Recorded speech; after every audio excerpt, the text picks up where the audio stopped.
Fala galera, estamos aqui mais uma semana para dar continuidade ao nosso conteúdo de empreendedorismo e projeto de vida, tá?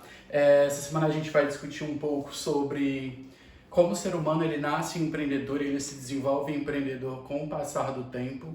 E dentro desses exemplos, dessas perspectivas, a gente vai estudar um exemplo de uma artista, tá? Que ela já nasceu empreendedora, porém ela só virou artista de fato com o passar do tempo, quando ela de fato acreditou nela. E aí a gente já cai naquela questão de quando a gente nasce, que a gente tem uma predisposição a fazer alguma coisa. Se a gente não corre atrás, se a gente não se dedica, se a gente não busca, pode ser que essa coisa não possa vir a se tornar realidade. Mas a gente vai ver já já esse exemplo real que acontece na nossa vida e na vida de outras pessoas. Então, o tema da aula de hoje era: o ser humano nasce empreendedor. E aí, dentro dessa questão do ser humano nascer empreendedor, a gente vai começar uma sequência de 3 aulas, não sei se todas online, não sei se presencial, sobre essa dinâmica das crianças empreendedoras, dos jovens empreendedores, dos jovens brasileiros empreendedores. E hoje a gente vê, não um jovem, mas o exemplo de uma mulher que ela foi empreendedora, que ela era artista plástica, que ela produzia obras de arte, que ela produzia arte, e dentro dessa perspectiva ela se tornou empreendedora com esse exemplo, tá? E aí a gente começa com as 2 perguntas que são as perguntas das atividades semanais. A primeira é se você gosta de aprender coisas novas, e aí você vai responder no seu caderno se você gosta de aprender coisas novas e que coisas novas você gosta de aprender. E o que significa empreender? Na concepção de vocês, o que significa empreender? E mais na frente a gente vai ver novamente a atitude empreendedora e os exemplos desses empreendedores que a gente vai ver nas próximas aulas. Quando a gente nasce, de fato, quando a gente é livre, cheio de energia, a gente acha que a gente pode fazer tudo, a gente tem disposição para aprender e vontade de experimentar. Mas acontece que quando a gente cresce, algumas vontades elas permanecem, outras prioridades e outras vontades mudam. E aí, dentro dessas perspectivas, será que a gente vai se manter curioso, dedicado a fazer coisas novas, a aprender coisas novas, a experimentar coisas novas no futuro? E aí a gente vê que com o passar do tempo, a maturidade faz com que a gente se encaminhe para rumos e para caminhos diferentes. Mas dentro dessa demanda é muito importante que a gente se consolide, que a gente continue sendo curioso, que a gente continue buscando coisas novas, experimentando coisas novas, principalmente dentro do ramo do empreendedorismo, dentro do ramo das profissões que a gente vai escolher seguir ou não no futuro. Porque vão ser elas que vão embasar o que a gente vai fazer, como que a gente vai fazer, e é essa curiosidade de aprender, de crescer, de ter experimentar coisas novas que vai nos mostrar se as nossas decisões elas vão ser viáveis ou não, se elas vão ser precisas ou não, se vai ser de fato o que a gente quer para o restante da vida ou não. E aí, dentro dessas perspectivas, eu peço que vocês façam reflexão aí agora se no futuro vocês vão continuar sendo as mesmas pessoas que vocês vão hoje, de acordo com os gostos, com as vontades, com a curiosidade que geralmente os jovens, as crianças, os adolescentes têm, tá certo? Muito de nós, muito de nós mesmo, do nosso conjunto, a gente sonha, porém poucos correm atrás daquilo que desejam. E aí a gente já cai na questão da meta e do objetivo. Se a gente quer, a gente tem que traçar uma meta, traçar um plano, buscar fazer dar certo. Porque se a gente só quer e não corre atrás, a gente não pode cobrar que aquilo aconteça, que aquilo se torne realidade no futuro. Então, se você quer, se a gente sonha, a gente corre atrás do nosso sonho. Porque se a gente não correr, a gente não vai conseguir realizar ele. Então, é necessário que a gente sonhe, mas que a gente também busque os meios para que o nosso sonho se torne realidade. E aí, dentro dessas perspectivas, o sonho de ser médico, o sonho de ser professor, o sonho de ser advogado, o sonho de ser publicitário, o sonho de ser jornalista, está relacionado a isso também. Se eu sonho, eu tenho que ir buscar, eu tenho que ir correr atrás do meu sonho, porque se eu não for, ninguém vai por mim. Empreender significa pegar com as mãos, agarrar as oportunidades e ir atrás. Então, empreender não está relacionado apenas a abrir um negócio, a montar um comércio ou montar uma loja para as outras pessoas trabalhar para mim. O empreender, ele começa quando a gente começa a correr atrás, a agarrar as oportunidades e buscar aquilo que eu quero. Então a gente acaba de concluir com essas duas frases que os nossos sonhos eles podem se tornar empreendimentos. Nós somos empreendedores quando a gente sonha e a gente vai atrás. Porque se a gente vai atrás de nossos sonhos, a gente está empreendendo. Porque empreender não está relacionado apenas a abrir um negócio, e sim a empreender no nosso futuro, a empreender na nossa vida, a empreender naquilo que eu quero ser quando eu for mais velho, quando eu for adulto. Então, se eu corro atrás do meu sonho, dos meus objetivos, eu agarro com afinco, com muita força as oportunidades, eu estou empreendendo. Eu não estou abrindo um negócio, não estou abrindo uma loja, não estou criando um empreendimento, mas eu estou empreendendo na minha vida, eu estou investindo e eu estou ajudando a crescer no meu futuro profissional que eu vou ser. Então, o nosso empreendimento, a nossa vida, e isso eu falei para vocês no começo do ano, porque a nossa vida, ela é um empreendimento, a gente tem que investir na gente, a gente tem que saber o que a gente gosta, e a gente já discutiu nas aulas anteriores a questão do autoconhecimento, a questão do se automotivar, e aí dentro dessas perspectivas, quando eu empreendo na minha vida, eu sei que eu estou investindo e aquilo ali eu vou colher bons frutos no futuro. Para que os nossos sonhos se realizem, é preciso ter consciência de que temos direito de sonhar. Todas as pessoas, elas têm direito de sonhar, independente de classe social, independente de cor, independente de gênero. Todas as pessoas, elas têm o direito de sonhar e o direito de empreender no seu futuro e de correr atrás do seu futuro. O sonho, ele nasceu para todos, e aí as pessoas que correm atrás alcançam eles. Quem não corre fica para trás. E mais, que cabe a nós desenvolver a responsabilidade de perseguir nossos objetivos, os nossos desejos e realizar nossas metas. Então, como eu já falei para vocês, o meu sonho, ele é meu, eu tenho que fazer por onde alcançar ele. E aí, quando a gente fala de sonho, a gente não está falando apenas de algo físico, algo material. O seu sonho em fazer uma viagem, por exemplo, eu vou correr atrás daquilo. Se eu quero ir para a Disney, será que eu tenho passaporte? Será que eu tenho visto? Será que eu vou ter grana para ir? Eu já tenho dinheiro para comprar as passagens?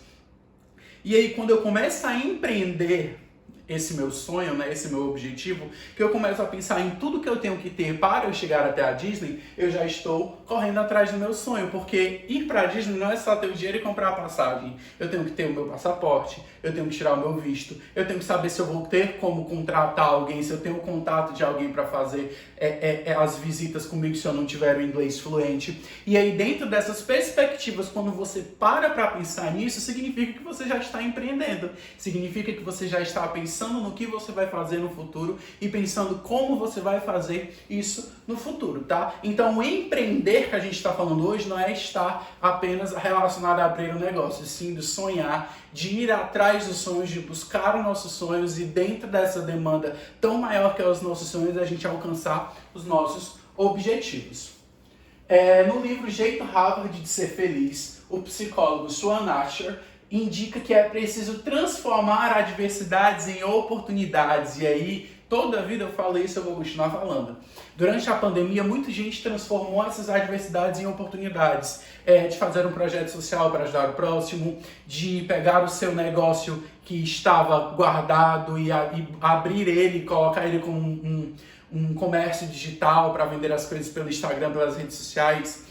Muita gente fez reforma durante a pandemia, então eu transformo essas adversidades em oportunidades. Eu vejo nos problemas soluções, e soluções que para mim podem me ajudar tanto economicamente, quanto financeiramente, quanto na formação como pessoa e assim sucessivamente.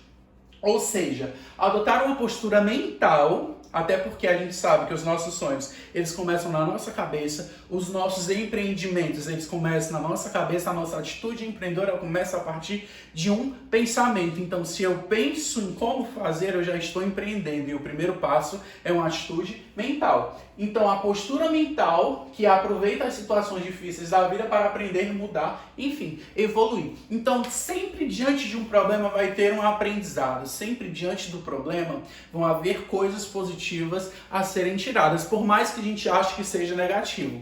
Exemplo, durante essa pandemia a gente aprendeu a valorizar o próximo, A gente aprendeu a valorizar as relações interpessoais e sociais presentes, porque a gente tem amigos, colegas, companheiros que a gente via todos os dias de trabalho, todos os dias na escola, e já tem o que? Março, abril, maio, junho, julho, 4, quase 5 meses que a gente não vê. E aí, dentro dessa demanda maior, dentro dessa perspectiva muito maior, que é o ser social que somos nós, a gente tira dessa pandemia de valorizar o próximo, de valorizar a aula que a gente não gosta de assistir, até porque eu tenho certeza que tem gente aí com raiva, com saudade de mim, saudade de ter raiva do Demétrio.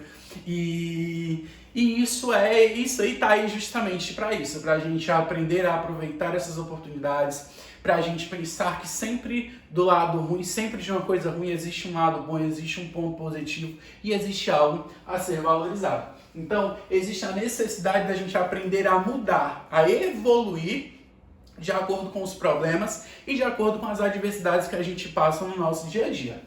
Segundo o psicólogo que fez o livro Jeito Harvard de Ser Feliz, a prática dessa atitude de aproveitar, de buscar adversidades, oportunidades, de ver soluções dentro de problemas, também aumenta a felicidade, porque ao focar a atenção no aprendizado e não no desconforto, ganha-se automotivação. Então, se eu paro para pensar em soluções para o meu problema, se eu foco na solução e eu não foco no problema, eu vou ser uma pessoa mais feliz e eu vou aprender com isso, porque eu vou me automotivar a resolver os meus problemas e não pensar diretamente no problema, e sim na solução, em solucionar aquilo.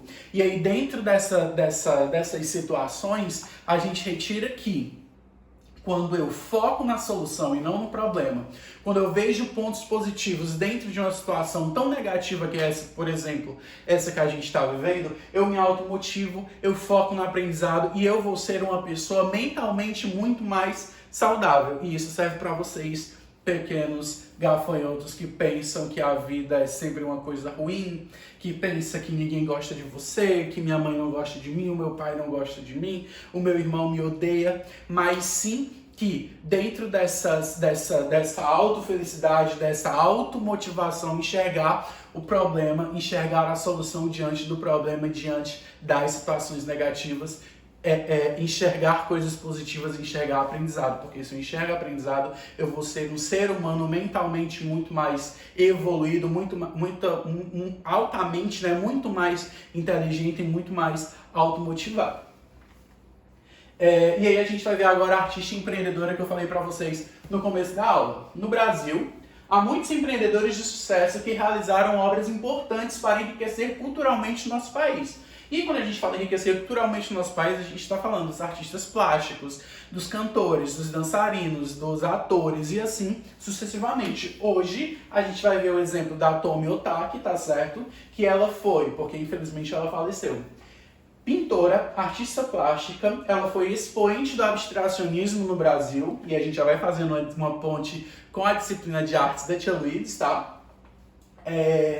Ela nasceu em Kyoto, no Japão, em 1913 e veio para o Brasil em 1936. Instalou-se em São Paulo e naturalizou-se brasileira em 1968, tornando-se uma das mais importantes artistas plásticas do país, tá? A Tomi, desde criança, demonstrou interesse por desenho e pintura, mas somente aos 39 anos de idade ela começou a dedicar-se à arte.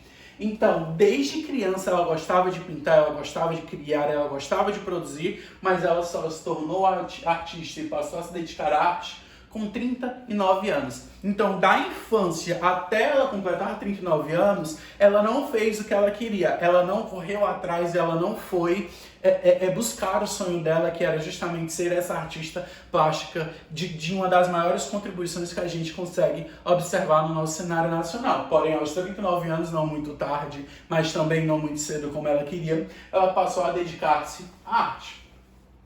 Vale salientar que ela foi estimulada, tá certo, por um outro artista plástico japonês, e aí ele reconheceu o talento dela e incentivou ela a criar. Então, dentro dessas demandas, por mais que a Tomi ela se identificasse, ela tivesse interesse por desenho e por pintura e por criação, né, por montagem de coisas, ela não se sentia estimulada, ela não acreditava em si próprio. E aí, como eu já falei, quando a gente enxerga soluções diante de problemas, a gente se torna um ser humano muito mais feliz e muito automotivado. Então eu vou precisar cada vez menos de incentivo externo, porque eu vou saber que é aquilo que eu quero, que aquele é o meu sonho, e ir atrás daquilo. E aí ela necessitou de ter uma pessoa que apoiasse ela, que incentivasse ela e mostrasse que ela tinha dom para aquilo, que ela seria capaz de fazer aquilo. E aí, nas entrevistas que ela deu, ela demonstrava que ela achava que todas as pessoas deveriam ter acesso à arte. Por isso, várias obras dela são públicas, estão em avenidas, estão em estações de metrô, estão em praças, estão em locais públicos, porque ela acha que a arte é algo que é culturalmente bom e tem que ser propagado e difundido para todas as pessoas de forma gratuita. A arte que ela está dentro do museu, a arte que ela está dentro de uma galeria de arte, né, ela não atinge tão as outras pessoas como a arte que está em um local público. E aí, muitas obras públicas têm a assinatura dela, a gente vai já ver algumas imagens. E algumas delas se tornaram marcos da cidade de São Paulo, como a escultura de concreto armado da Avenida 23 de Maio, tá? Que é uma escultura que faz homenagem ao movimento aos 60 anos da imigração japonesa para o território brasileiro. E os painéis da estação Consolação no metrô. Esse monumento é uma estrutura de concreto armado, tá certo? Na Avenida 23 de Maio, em São Paulo. Ele exemplifica justamente as ondas que representam o mar, o oceano, que os japoneses tiveram que enfrentar para chegar até o território brasileiro, da imigração japonesa que a gente, que os alunos do 7º ano, né, já estudaram isso comigo esse ano. E aí outra imagem dessa estrutura de concreto armado, está na Avenida 23 de Maio. E aí a gente pode observar também que o que ela disse das pessoas terem acesso à arte.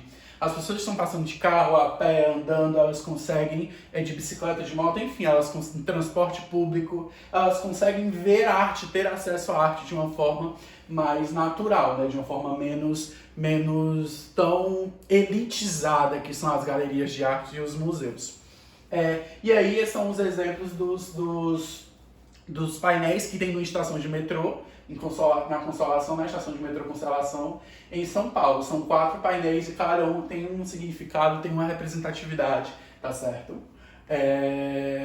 As obras dela encontram-se espalhadas por todo o Brasil, como, por exemplo, a obra em homenagem à imigração japonesa do Brasil em Santos, como eu já falei para vocês, tá certo?